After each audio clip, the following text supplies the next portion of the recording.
Hi everybody, Mike Gambrill at Blackhawk Paramotors, and on this episode in the wheels we're just going to go ahead and take you through briefly the older Lowboy 2. As I mentioned in the first video, we can still do these, although it's special order only nowadays.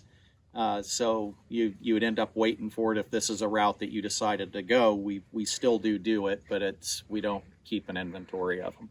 So those of you who are already familiar with these already know them, but I'm just going to briefly go through. This one happens to be mine. So again, starting off with the front. The front on this utilizes the fiberglass axles. Once more, combined with the lower tire pressure of 12 to 15 psi, which gives you that good suspension. Mine's set up for tandem. So the Lowboy 2 has been around for quite a while, and this one is set up to do tandem. So the tandem seat actually does mount up in the front, and it works really well.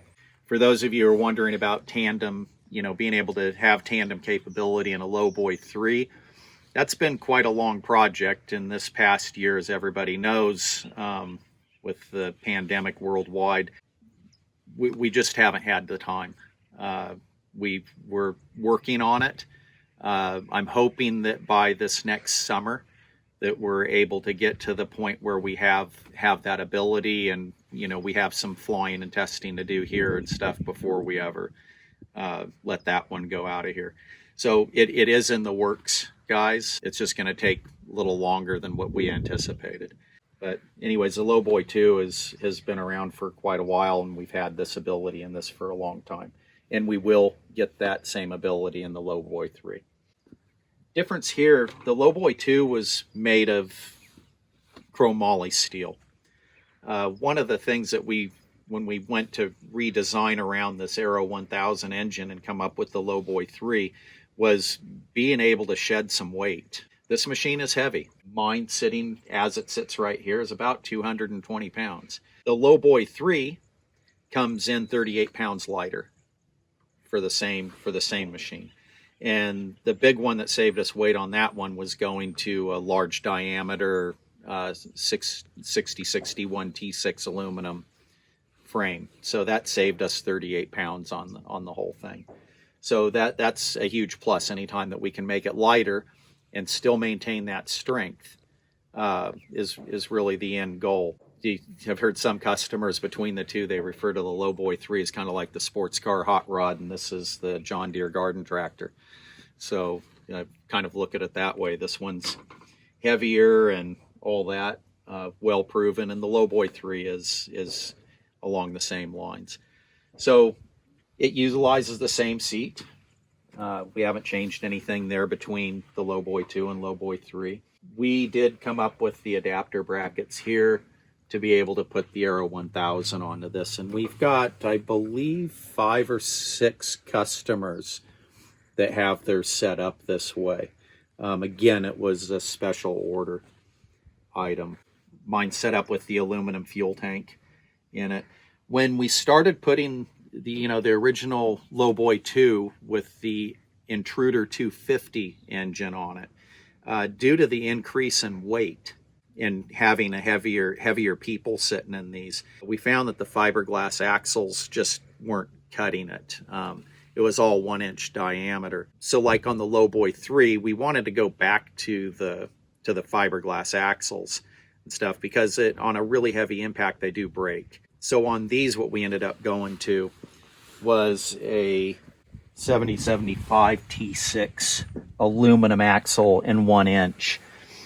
For those of you that aren't familiar with the various types of aluminum, 7075 T6 is widely used in aircraft, and especially aircraft landing gear. If you look at the Cessna sitting out on the field, the landing gear is constructed of this. So you don't see any shock absorbers or anything. So this is kind of aluminum's answer to, leaf springs. Think of it in an easy term like that. So we did go with the aluminum axles in the back, and they work really well, and they will do the same thing. If you hit the ground really hard, they're going to absorb that load and remain bent, but they return to their normal shape under normal circumstances. So this has worked out really well. This one does not come apart as easy as the Lowboy 3 does in terms of if you wanted to take this apart. And so, but the thing as far as removing the motor, this remains the same. This is actually exactly how it's mounted on the Lowboy 3. So you're able to go back here, remove the 2 bolts. You can lift this whole thing off and set it off to the side and then put this somewhere else. Again, this is obviously something that you're going to end up putting it in the back of your pickup, or you're going to have a trailer for it. A lot of people go with a trailer. I'm going to turn this around really quick.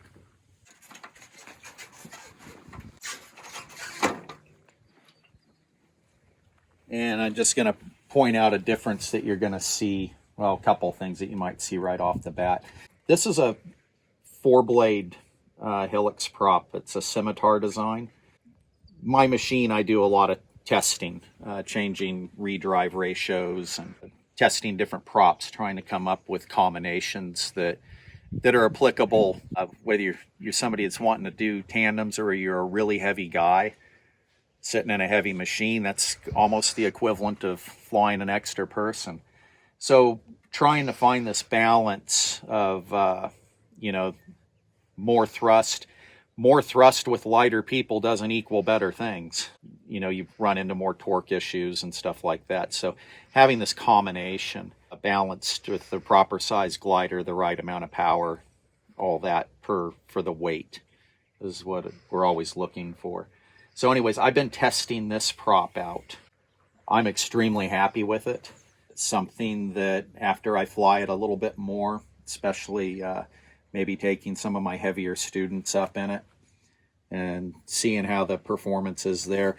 But right now I have done a tandem with it, and I've been very pleased with the performance of it. It's quiet, it's smooth, and there's a lot of thrust there. So, keep your eyes peeled, and through different series that we're working on and stuff, we'll try to keep you updated. If you're looking for more thrust and stuff like that, then I'm trying to put together some combinations that'll be available for purchase for you guys.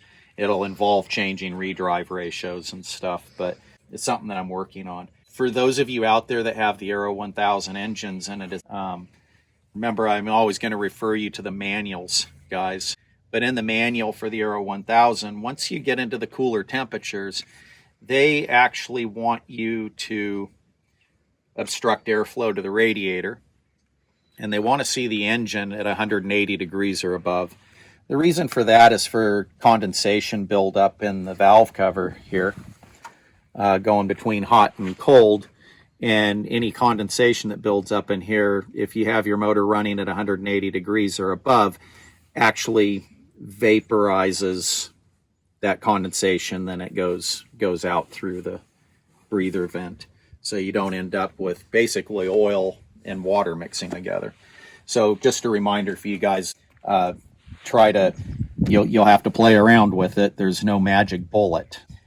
I just used some Velcro straps, and last night went up for a flight in very cold weather. And having this much of the radiator blocked off, I was able to achieve 184 degrees in climb and cruise. So I was able to keep it above that. So this is what it took for me to get there, and that was just above freezing last night. So anyways, the Lowboy 2, just showing you the differences. We've got, like I said, there's 3 different selection of wheels that you can go with. 2 of them, the disadvantages is, having to have a trailer and some extra space, and then the light trike that you can break down readily, put in the back of your car and go. So we've got a wide selection of wheels here available for whatever's going to suit you for what your end goal is. And with that, I'll catch you on the next one, where we're going to go fly all 3 of these and let you guys see them in the air. So catch you later.